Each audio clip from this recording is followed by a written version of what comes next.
Trump the art of the deal book summary का भूमिका। क्या आपने कभी सोचा है कि एक बड़ा रिस्क कैसे एक जबरदस्त जीत में बदल जाता है? इस बुक समरी में आप एक फेमस डील मेकर के यूनिक स्टाइल के पीछे के सीक्रेट्स सीखेंगे। हम आसान लेकिन असरदार स्टेप्स बताएंगे जिनसे आप चुनौतियों को असली बिजनेस अपॉर्चुनिटी में बदल सकते हैं और रिस्क को एक प्रो की तरह मैनेज कर सकते हैं। आप जानेंगे कि किसी भी सिचुएशन में छुपे हुए चांस को कैसे पकड़ें, स्मार्ट डील्स को नेगोशिएट करें और एक मजबूत पर्सनल ब्रांड का इस्तेमाल करते हुए आउटकम्स को कंट्रोल करें। ये समरी बिजनेस और लाइफ में अपना गेम अप करने के क्लियर स्ट्रैटेजीज समझाती है, जो दिखाती है कि परसिस्टेंस और स्मार्ट प्लानिंग कैसे डेयरिंग आइडियाज को सक्सेस में बदल सकती है। तैयार हो जाइए यह देखने के लिए कि बोल्ड मूव्स और क्लियर टैक्टिक्स आपकी चैलेंजेस के प्रति अप्रोच को कैसे बदल सकते हैं। अंत तक सुनिए इस बुक समरी को। This video including it's audio and script is protected by copyright. Unauthorized reproduction, distribution और piracy is strictly prohibited and may result in legal action. यह वीडियो, इसका ऑडियो और इसकी स्क्रिप्ट कॉपीराइट द्वारा संरक्षित है।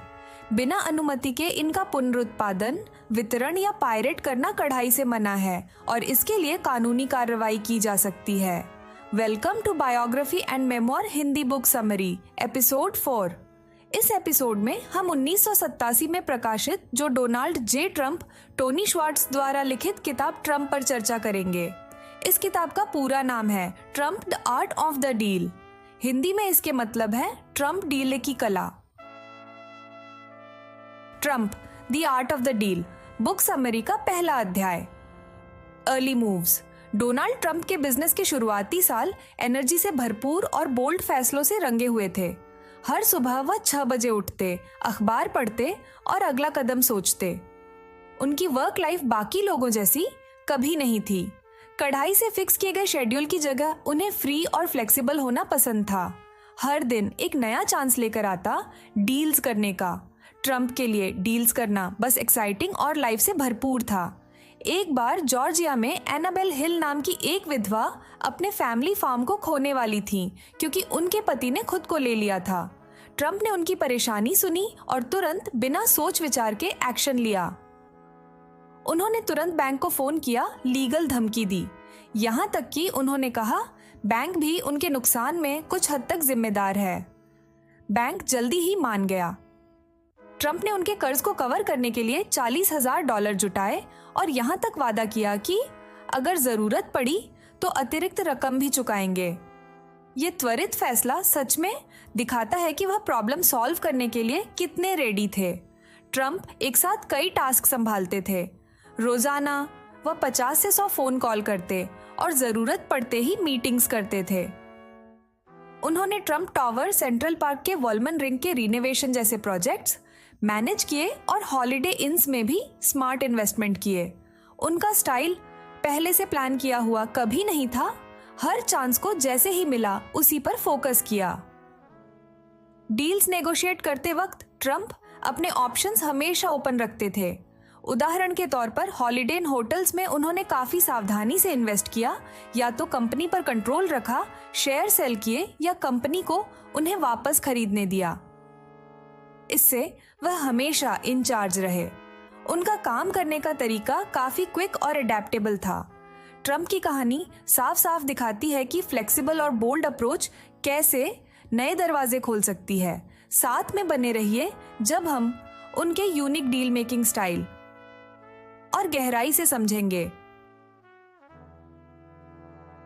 Trump the art of the deal book summary का दूसरा अध्याय। Building big dreams. Donald Trump का मैनहट्टन रियल एस्टेट में सफर साहसी और स्मार्ट दोनों था। 1970 के दशक में उन्होंने बोल्ड मूव से अपनी पहचान बनाई। उनके पहले बड़े कदम में से एक था पेन सेंट्रल रेल यार्ड्स खरीदने का ऑप्शन लेना।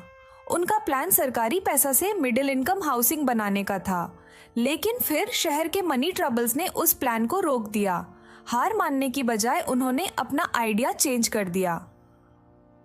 उन्होंने रेल यार्ड को फ्यूचर में एक कन्वेंशन सेंटर के साइट के रूप में प्रमोट करना शुरू किया। उनकी परसिस्टेंस आखिरकार रंग लाई और बाद में शहर ने वहीं अपना कन्वेंशन सेंटर बना लिया। ये प्लान चेंज साफ दिखाता है कि ट्रम्प नए चांस पकड़ने और अडेप्ट करने के लिए कितने रेडी थे। ट्रम्प हर डील में डाउनसाइड को प्रोटेक्ट करने के लिए जाने जाते हैं। बहुत लोग उन्हें रिस्क टेकर मानते हैं, लेकिन वह हमेशा वर्स्ट की तैयारी करते हैं। इस केयरफुल प्लानिंग की वजह से उन्हें बड़े नुकसान से बचने में मदद मिलती है। वह कभी अपनी सारी उम्मीदें एक ही आइडिया में नहीं लगाते। जब एक प्लान फेल होता है तो वह जल्दी से अगले पर शिफ्ट हो जाते हैं। यह अप्रोच उनके शुरुआती दिनों में भी क्लियर था, जब उन्होंने रेल यार्ड्स प्रोजेक्ट में चांस लिया। उनकी स्ट्रैटेजी का एक और हिस्सा है मार्केट को अच्छी तरह जानना। ट्रम्प का मानना था कि आइडियाज सीधे लोगों से मिलते हैं। उन्हें लोकल रेसिडेंट्स और यहाँ तक कि कैब ड्राइवर्स से बात करना पसंद था, बजाय फैंसी रिसर्च पर ढेर सारा पैसा खर्च करने के। इसी तरीके से उन्होंने सीखा कि लोग असल में क्या सोचते हैं और क्या ज़रूरत है। बिग थिंक करने की उनकी एबिलिटी और रिस्क के प्रति सतर्क रहने से उनके शुरुआती रियल एस्टेट डील्स सबकी नज़रों में कुछ अलग दिखते थे। फ्लेक्सिबल रहकर और रोज़मर्रा की आवाज़ सुनकर उन्होंने चुनौतियों को मौके में बदल दिया। जुड़े रहिए, क्योंकि हम और गहराई से देखेंगे कि यह स्मार्ट और अडेप्टेबल अप्रोच कैसे ट्रम्प की रियल एस्टेट और डील मेकिंग में सक्सेस की कहानी लिखी। Trump the art of the deal book summary का तीसरा अध्याय, होटल मेकओवर। इमेजिन कीजिए एक थका हुआ पुराना बिल्डिंग जिसे ऑबॉम ब्राइट एंड मॉडर्न लैंडमार्क में बदलना हो। ये कहानी है कि कैसे डोनाल्ड ट्रम्प ने कॉमोडोर होटल को ट्रांसफॉर्म किया। पहली नज़र में होटल एक हार मान चुका प्रोजेक्ट सा लगता था। ये ग्रैंड सेंट्रल स्टेशन के पास था, न्यूयॉर्क सिटी के एक स्ट्रगल कर रहे इलाके में। ज्यादातर लोगों को उसमें डिके और डिक्लाइन ही दिखता था, पर ट्रम्प ने उसमें पोटेंशियल देखा। ट्रम्प ने जल्दी से कॉमोडोर पर एक ऑप्शन सिक्योर्ड किया, जिससे उन्हें बिना ज्यादा मनी रिस्क किए प्लान करने का टाइम मिला। उन्होंने एक कंप्लीट मेकओवर का सपना देखा। उनका आइडिया था कि उस उदास बिल्डिंग को रिनोवेट करके एक स्लीक ग्लास फ्रंट से कवर करें, ताकि होटल को एक फ्रेश मॉडर्न लुक मिल जाए। अपनी विजन को रियल बनाने के लिए उन्होंने आर्किटेक्ट डेयर स्कट के साथ टीम अप किया और हयात होटल्स के साथ पार्टनरशिप की, जिन्हें न्यूयॉर्क में एक फ्लैगशिप लोकेशन चाहिए था। यह सफ़र बिल्कुल आसान नहीं था। फाइनेंसिंग ढूंढना एक बड़ा चैलेंज था, खासकर जब न्यूयॉर्क की इकोनॉमी कमज़ोर थी। ट्रम्प ने रियल एस्टेट ब्रोकरेज के हेनरी पियरस के साथ मिलकर बैंक्स के सामने एक बोल्ड प्लान पेश किया। उन्होंने कहा कि ये प्रोजेक्ट जॉब्स क्रिएट करेगा और एक गिरते हुए मोहल्ले को बचाएगा। फिर भी बैंक कंफ्यूज थे। ब्रेक थ्रू तब आया जब ट्रम्प ने शहर के साथ 40 साल का टैक्स अबेटमेंट नेगोशिएट किया। इस टैक्स ब्रेक ने बैंक्स को प्रोजेक्ट सपोर्ट करने पर मना कर दिया। डील फाइनल होने के बाद भी क्रिटिक्स और सिटी ऑफिसर्स ने टर्म्स की फेयरनेस पर सवाल उठाए। ट्रम्प ने अपनी बात मानी और जोर देकर कहा कि उनके टर्म्स जरूरी थे ताकि प्रोजेक्ट काम कर सके। नतीजा रहा एक शानदार ट्रांसफॉर्मेशन। कॉमोडोर ने ग्रैंड हयात का रूप धारण किया, जो 1980 में ओपन हुआ और तुरंत ही सक्सेस पाया। नया रिफ्लेक्टिव ग्लास डिजाइन, जिस पर पहले डाउट किया गया था, जल्द ही अपनी खूबसूरती और इलाके पर इसके इम्पैक्ट के लिए प्रशंसा कमाई। जुड़े रहिए, क्योंकि हम और देखेंगे कि स्मार्ट प्लानिंग और बोल्ड आइडियाज कैसे एक शहर का चेहरा बदल सकते हैं। Trump the art of the deal book summary का चौथी अध्याय, बिल्डिंग ड्रीम्स। 1970 की शुरुआत में एक जवान डोनाल्ड ट्रम्प ने एक नेग्लेक्टेड साइट को न्यूयॉर्क आइकन में बदलने का चांस देखा। उन्होंने 57वीं स्ट्रीट और 5वीं एवेन्यू पर बॉनविट टेलर बिल्डिंग को अपनी नज़र में लिया। कई लोगों को लगता था कि यह लोकेशन अपने प्राइम से बाहर है, लेकिन जहां कई परेशानी देखते थे ट्रम्प ने, वहां अवसर, एक चमकदार संभावना देखी। शुरू में उनके आइडियाज को बिल्कुल इग्नोर कर दिया गया। उन्होंने जेनेस्को के हेड फ्रैंकलिन जार्मन से अप्रोच किया, जो उस बिल्डिंग का मालिक था। जार्मन ने उन्हें जल्दी ही डिसमिस कर दिया, लेकिन ट्रम्प ने हार नहीं मानी और सालों तक लगातार संपर्क बनाए रखा। जब फाइनेंशियल प्रॉब्लम्स के चलते जेनेस्को को अपने एसेट्स बेचने पड़े, तब ट्रंप ने मौका चुपके से पकड़ लिया। उनकी परसिस्टेंस ने दरवाजा खोल दिया प्रॉपर्टी सिक्योर्ड करने का। साइट मिलते ही ट्रंप ने बिना देर किए मूव किया। उन्होंने इक्विटेबल लाइफ एश्योरेंस के साथ पार्टनरशिप की, जो बॉनविट टेलर के नीचे की जमीन का मालिक था। इस मूव से उन्हें फुल कंट्रोल मिल गया। इसके बाद उन्होंने टिफनी एंड को के एयर राइट्स के लिए नेगोशिएट किया।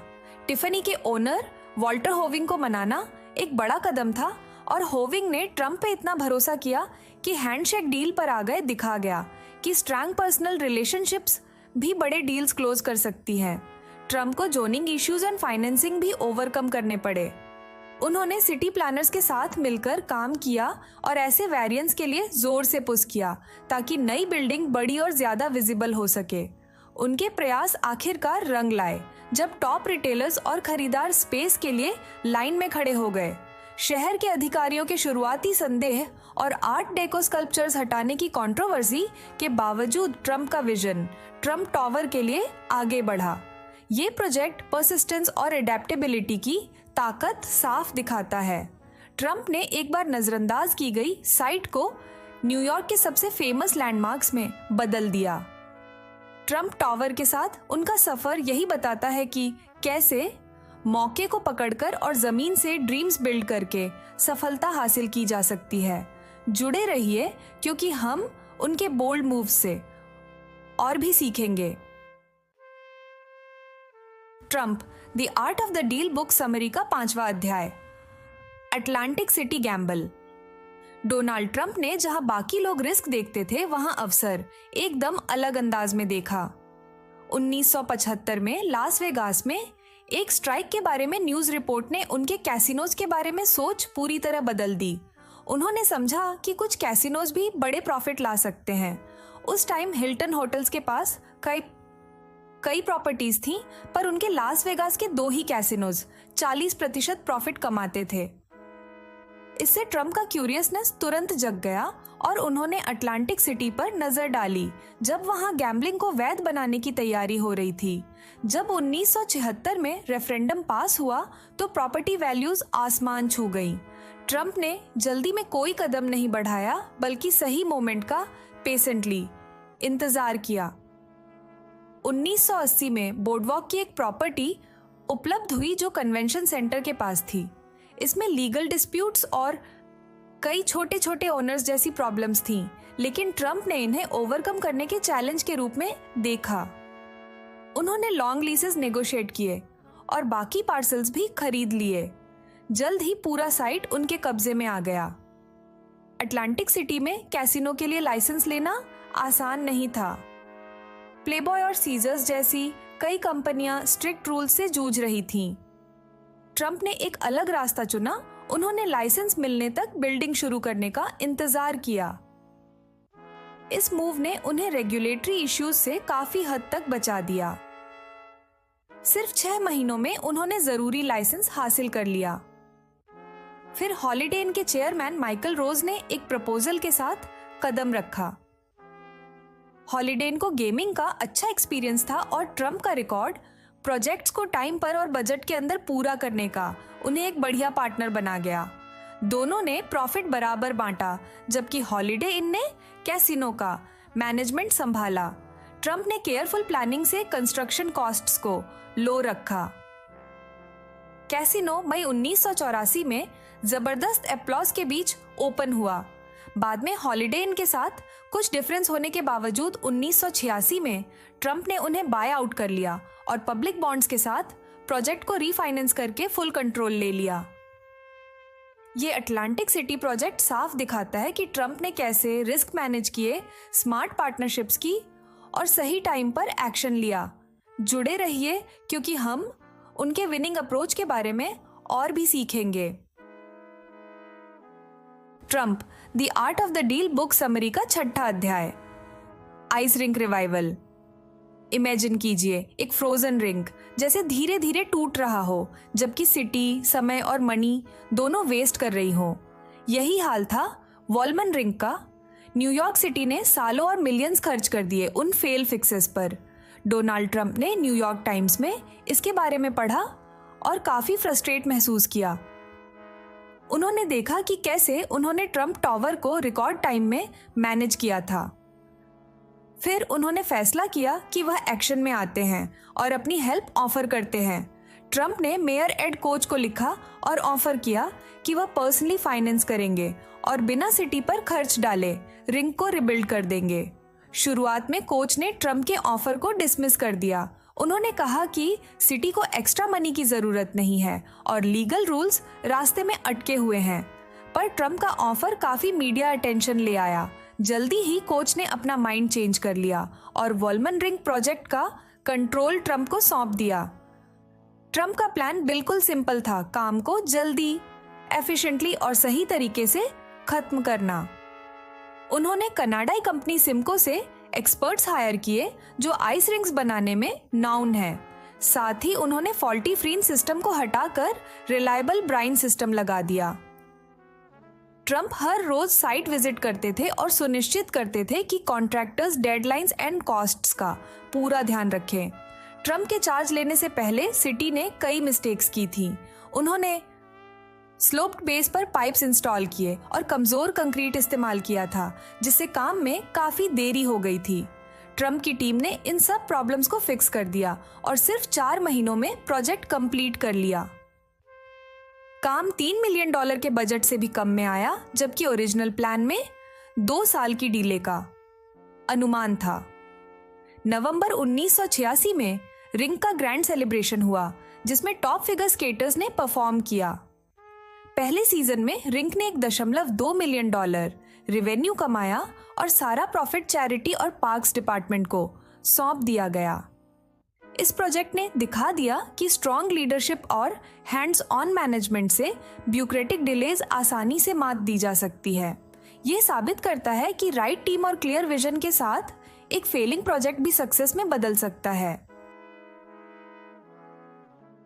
Trump, the art of the deal book summary का निष्कर्ष। Thank you for watching this book summary of Trump, the art of the deal by Donald J Trump and Tony Schwartz. आज आपने सीखा कि success पाने के लिए पर्सिस्टेंस, फ्लेक्सिबिलिटी और हैंड्स ऑन लीडरशिप कितना जरूरी है। चाहे आप टफ नेगोशिएशन से जूझ रहे हो, फेल हो रहे प्रोजेक्ट्स को ठीक कर रहे हो या ट्रिकी रूल्स को पार कर रहे हो, सही चांस पकड़ना और जल्दी एक्शन लेना बड़ा फर्क डाल सकता है। ट्रंप की कहानी हमें दिखाती है कि अपने प्लान्स में फ्लेक्सिबल रहना और रिस्क से खुद को प्रोटेक्ट करना कितना अहम है। ये भी याद दिलाती है कि स्ट्रॉन्ग रिलेशनशिप्स बनाने से लॉन्ग टर्म गोल्स तक पहुंचा जा सकता है।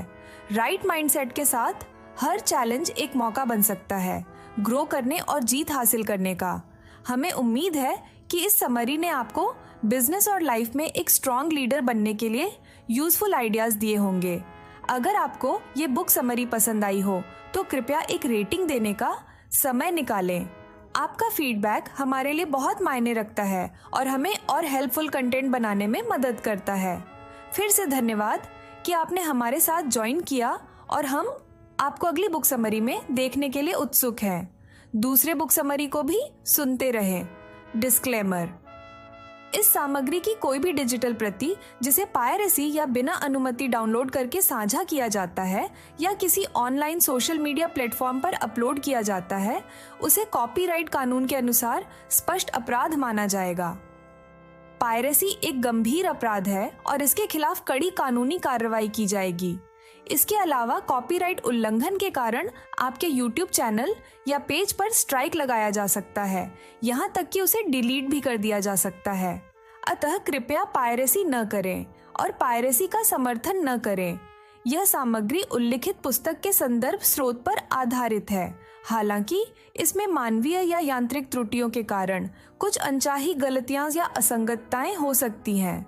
यदि आप कोई गलती या असंगति पाते हैं तो कृपया हमें क्षमा करें और टिप्पणी यानी कमेंट या फिर संदेश यानी मैसेज के माध्यम से सूचित करें।